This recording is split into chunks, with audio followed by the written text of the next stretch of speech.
대선 후보들 얘기를 했으니까 부인 얘기도 잠깐 하겠습니다. 예, 예. 사실은 그동안 윤석열 후보 부인 김건희 씨, 거기도 김건희 박사인데, 김건희 씨는 어떻게 보면은 좀 과도할 정도의 네거티브 공세를 당한 것 아닙니까? 뭐 과거 엑스파일에서부터 그 다음에 뭐 줄리 논란에서 또 학력, 이력 무슨 허위 논쟁에서부터 최근에는 무속 논란까지. 그리고 또 검찰은 검찰대로 도이치모터스 사건 다 다른 건 무죄냈는데도 지금까지도 잡고 있단 말이에요. 그걸 무혐의 처리를 안 하고. 그다음에 전시기획전 협찬 그 사건도 뭐 1년이 넘게 수사를 했는데 안 나오면 안 나오는 거 아니겠습니까? 뭐 어떻게 보면은 좀 지나치다 할 정도로 시다짐을 받아왔던 거 아닙니까? 특히 줄리 사건 같은 거 줄리 맞아요. 저도 이 대선 후보가 되기 전에 검찰총장 시절에 그 검찰 쪽에 있는 사람들 얘기를 들어보면은 그런 비슷한 얘기를 다 사실인 것처럼 얘기를 하더라고요. 그래서 저도 사실은 꽤 믿었었습니다. 네네네. 그건 제가 이제 좀 뭐 이렇게 후속으로 예. 그냥 그 공개되어 있는 자료들을 예. 구글이나 인터넷이나 이런 걸 검색을 해가지고 예. 여러 가지 좀 상황을 봤습니다. 예, 봤는데 기본적으로 이제 그 줄리였다는 거, 접대부 줄리였다는 거 아니에요. 그게 그렇죠. 이제 나이트 클럽에. 근데 그거는 이제 개연성이 거의 없어요. 그러니까 이제 거기에 정인들이 많이 나오는데 그 대부분이 이제 익명의 정인들이에요. 김어준이는 그 사람들 데려다가 무슨 인터뷰까지 하고 예, 그러는데 그 인터뷰를 했는데 한 분 나이 드신 이제 이제 그 남성분 한 분은 실명으로 이제 증언을 했고 그 무슨 초동 태권도 협회 네네네. 회장인가 하는 분이 있죠. 네네. 그래서 그분은 이제 그렇고 나머지 분들은 그분도 이제 직접 자기가 뭐 직접 목격했다기보다 어떤 사교 모임 자리에서 봤는데 줄리라 하더라. 네. 뭐 이런 간접적인 것들이에요, 사실은. 그리고 이제 거기 제보자들이 보면은 대체로 카더라 하더라. 카더라 내가 방송에. 직접 봤다가 아니고 하더라. 그리고 이제 라마다 레네상스 호텔에서 그 미술 전시가 딱 한 번 있었는데 그거는 줄리 작가를 위해서 한 거다 이렇게 했는데 제가 기사 검색을 해보니까 연합뉴스 기사에 그 전시를 많이 했다고 기사가 있어요. 그러니까 그런 것들도 이제 틀린 게 많고 그리고 기본적으로 이제 그 조남욱 씨 삼부토건의 그 회장과 그 이제 김건희 씨의 어머니 또 윤석열 최은순 후보의 씨. 예, 이제 장모 그게 두 분이 사업상 아는 관계예요. 그래서 그렇군요. 예, 그래서 오래 전부터 그렇죠. 그분이 있었군요. 같이 골프도 치고 예. 그다음에 이제 명절이 되면 그 과일도 보내주는데 윤석열 검사한테 보냈던 것보다 더 좋은 과일을 보내줘요. 그러니까 이제 뭐 이렇게 사업상 아는 여성 사업가 뭐 이런 관계라고 봐야 되겠죠.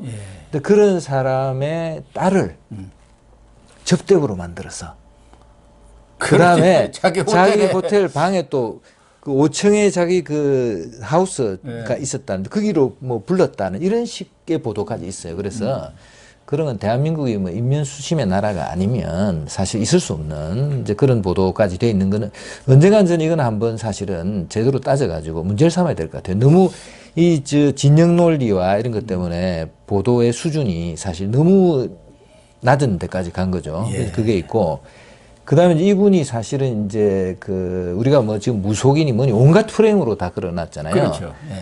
근데 제가 인연이 약간 있어요. 뭐 개인적으로 아는 건 아닌데 연합뉴스가 이제 처음에는 이제 우리가 통신사잖아요. 우리 자체 매체는 없고 우리가 기사를 써서 신문사에 주면 신문이 보도 이제 하는 거죠. 그래서 우리는 간접 매체이기 때문에 얼굴도 잘 안 알려지고 이름도 기사 모르죠. 아무리 좋은 거 써도 기자가 없어요. 연합 한 줄만 써놓고 예, 그렇죠. 딴 데 가면 제가 쓴 기사인데 다른 언론사 뭐 조선일보 기자가 왔는데 아이고 저 기사 잘 봤다고 제가 쓴 건데 평생에 우리가 이제 그렇게 간접 기자로 연합이나 이런 통신사 기자들은 그걸 제일 좀 아쉽게 생각하죠. 예, 그렇게 살아오다가 연합뉴스 TV라는 우리가 직접 매체를 만들었잖아요. TV가 그래서 우리가 이제 텔레비전 만들어서 직접 그 독자들한테 갈 수 있으니까 전시 사업 같은 걸 한번 해보자. 이렇게 해서 제가 연합뉴스 TV에 총괄부국장 하다가 연합뉴스 편집국장으로 왔단 말이에요.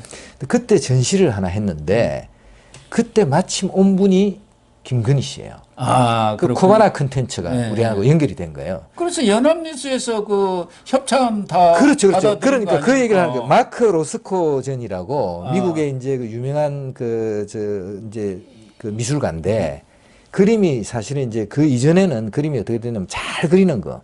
사람을 멋있게 그리는 거였다가 추상으로 넘어오지 않습니까? 추상. 추상은 그냥 우리가 볼 때는 뭐 그냥 색깔만 뭐 칠해놨는데 그걸 뭐 예술품이라 하지 않아요? 근데 그 추상으로 넘어가는 과정을 이룬 사람이에요. 대단히 훌륭한 사람인데 일반인들이 보기엔 좀 어려운 미술가죠. 근데 이 전시를 김건희 씨가 이제 연합하고 할 때 가져왔어요. 그래서 우리가 이제 그 전시를 연합 매체 이제 텔레비전도 생기고 연합뉴스도 있으니까 뭐 텍스트도 쓰고 방송도 부르고 뭐 온 기업에도 협찬을 요청하고 정치인도 다 부르고 했습니다. 그래서 그 전시가 대단한 성공을 거뒀어요. 근데 그때 전문가들이 이 김건희가 누구냐? 어떻게 이렇게 좋은 그림을 다 가져왔냐? 네. 그 사람 그림 중에 제일 유명한 게 8천만 불 넘는 가격에 팔린 그림이 있어요.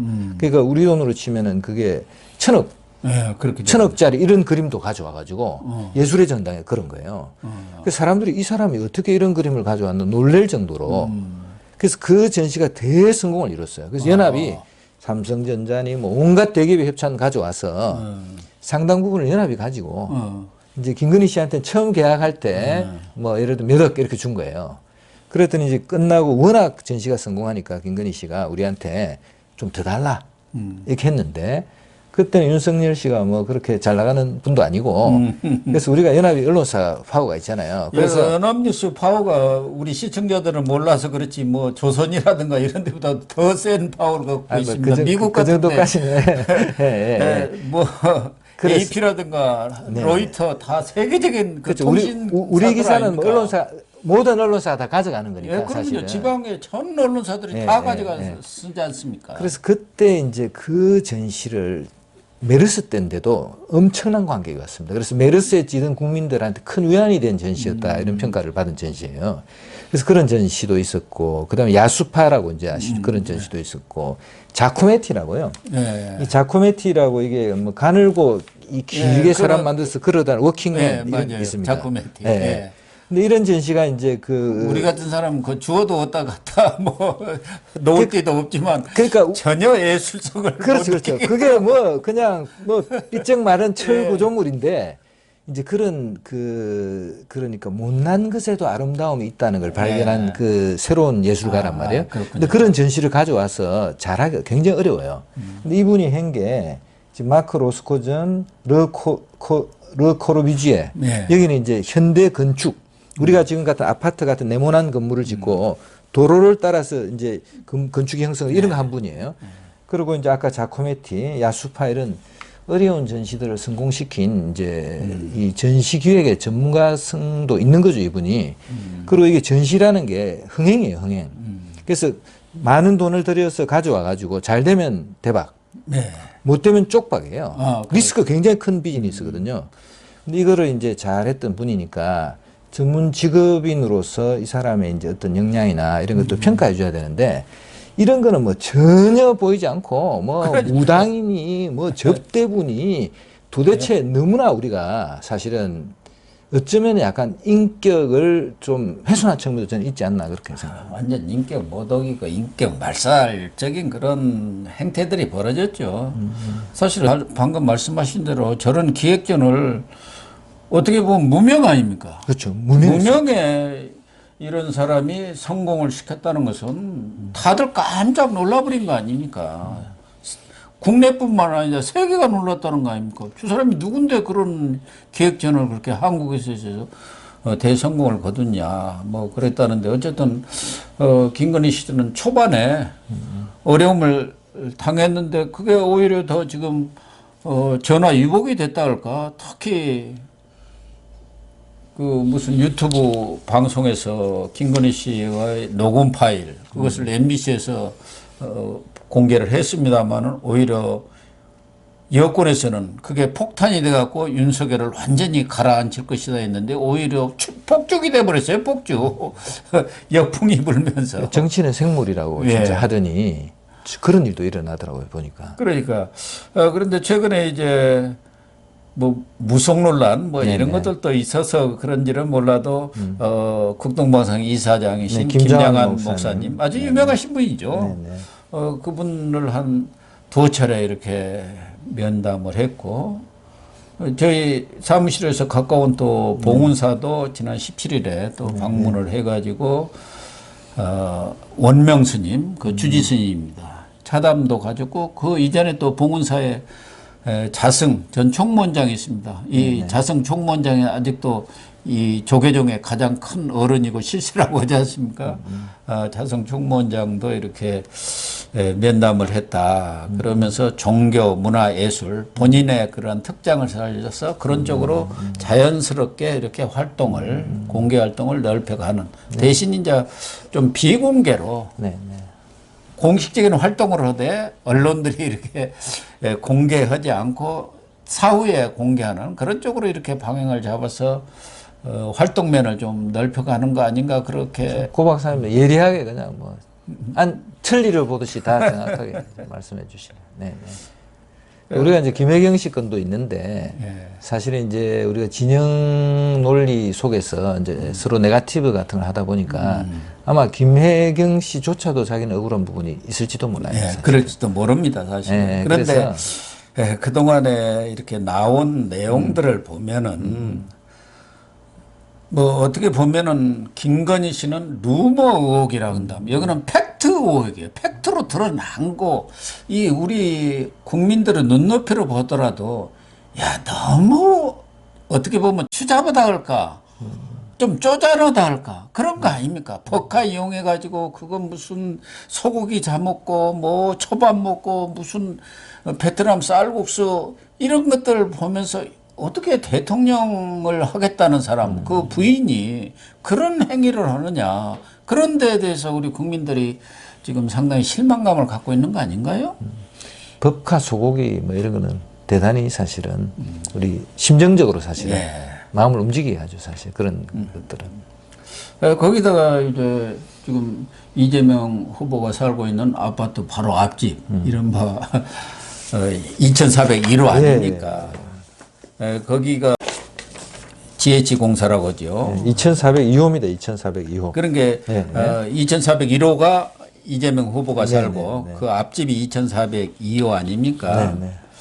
경기 뭐 도시개발공사인가 거기 합숙소로 이렇게 활용을 했다는데 누가 보더라도 그게 합숙소라기보다는 이재명 후보 측에 혹시 비선 캠프가 아니냐 이런 의혹을 받기에 합리적으로 그렇게 추측이 되지 않습니까? 그 초밥이 무슨 10인분이 들어가고 샌드위치가 무슨 30인분이 들어갔다는데 그걸 누가 먹었겠느냐. 바로 앞집으로 간 거 아니냐. 이렇게 추측하고 퍼즐이 또 마저 들어간단 말이에요. 서로 근데 옆집에 누가 사는지 몰랐다 그러고. 전혀 사실이 맞지 않는 그런 증거들이 다 나오지 않습니까? 서로 잘 아는 그런 사이라는 게 아주 뭐 속속들이 사실관계로 팩트로 이렇게 드러나니까 그것도 또 거짓말을 하고 있구나 하는 그런 인상을 주고 있지 않습니까? 선거 끝날 때까지 다 부인만 할 텐데 아까 이제 제가 이제 앞에 말씀드린 거 그 이재명이라는 사람은 대단히 훌륭하고 사실은 노력하고 기억력도 굉장히 좋은 것 같아요. 머리도 비상하고 또 말도 너무 잘하고 그런 것 같습니다. 그런데 사실은 이제 이 과정을 오는 과정에서 사실은 이제 무리가 많이 있었을 것이고 또 그게 드러나는 거죠. 지금 사실은 자기 그 이제 바로 이 옆집에 61평짜리 아파트를 두고 뭔가 했잖아요. 이런 것들이 이제 아까 그 민주당 내부에서도 경선이 있었고 여러 가지 이 후보까지 오는 과정 그 과정 속에서 사실은 통상적인 어떤 경로를 걸어온 사람은 하지 않았을 어떤 일들을 많이 했고 그게 누적돼 가지고 우리 박사님 말씀하신 대로 하나씩 둘씩 지금 막 드러나는 거 아닌가. 특히 이재명 후보 같은 경우는 민주당 같으면은 이른바 운동권들이 장악하고 있지 않습니까? 그런데 그런 운동권 출신도 아니고 또 친문이나 친노도 아니고 아웃사이더였거든요. 그런 아웃사이드에 있었던 사람이 거기서 발굴의 실력을 발휘해 가지고 경선까지 이기려는 그런 과정 속에서 여러 가지 무리한 일들이 많이 벌어졌구나. 그게 이제 드러날 수밖에 없지 않습니까? 과거 같으면은 또 언론이라든가 이런 것도 큰 공중파 같은 거 두드러 맞고 뭐 어디 큰 언론들에 대해서 좀 로비 잘하면 되지만 지금 인터넷 시대가 되고 우리 유튜브만 하더라도 뭐 모든 국민들이 유튜브를 통해서 다 바로바로 즉각 정보를 접하고 있다 보니까 비밀이란 게 있을 수가 없지 않습니까? 지금처럼 이렇게 통신이 발달하는 시대가 오리라고 상상도 못했지 않습니까? 그렇기 때문에 아마 이재명 후보도 오래전부터 대통령의 꿈은 키우고는 있었지만 이런 준비 과정 속에서 좀 자신을 절제하고 또 이렇게 관리를 하는 그런 부분은 좀 부족했던 것 같아요. 그걸 뭐 어떻게 하겠습니까? 지금 와서. 그러기 때문에 지금 뭐 오히려 김건희 씨는 그동안 어떻게 보면은 아파트에서 유폐되다시피 했는데 이제 자유롭게 지금 활동 공간을 넓혀가고 있고 김혜경 씨는 처음에는 뭐 전국을 이재명 후보가 못 가는 곳에 찾아다니면서 선거운동을 벌였는데 지금 문 밖을 나서기가 지금 어려운 상황으로 역전이 돼버렸다. 그런 것들을 종합하면 이재명 후보로서는 여러 가지 악재들도 터지지만 자기의 가장 큰 우군인 부인까지도 이렇게 발목이 묶이는 그런 상황 아닙니까? 그래서 참 안타깝기는 하지만 이번 대선은 아까 우리 이 국장님이 예측을 해 주신 대로 큰 돌발 변수가 없다 한다면은 3월 9일에 정권 교체 가능성이 거의 90% 정도 되지 않나 저는 그렇게 보고 있습니다. 어느 정권이든 간에 지금까지 이렇게 제가 대선전을 치러보면 그때의 시대 정신이 있는데 그 시대 정신을 누가 갖느냐 그 사람들이 다 대통령이 되어 오더라. 지금 시대 정신이 뭡니까? 정권 교체고 나라의 정상화 아닙니까? 그런 깃발을 누가 들었느냐 이거 보면 뭐 명백하거든요. 결론은. 또 우리 국민들의 수준이라는 게 정말 앞서도 뭐 말씀했습니다만은 이 정권을 담당하고 있는 그런 위정자들보다 더 머리 꼭대기에 앉아 있을 정도로 수준이 높아져 버렸어요. 오늘 우리 이 국장님 나오셔가지고 또 이렇게 오랜만에 좋은 말씀을 해 주셨고 앞으로도 좀 종종 나오셔야겠습니다. 네, 기회해 주셔서 감사합니다. 네, 시청자 여러분 오늘 방송 마치도록 하겠습니다. 시청해 주셔서 감사합니다.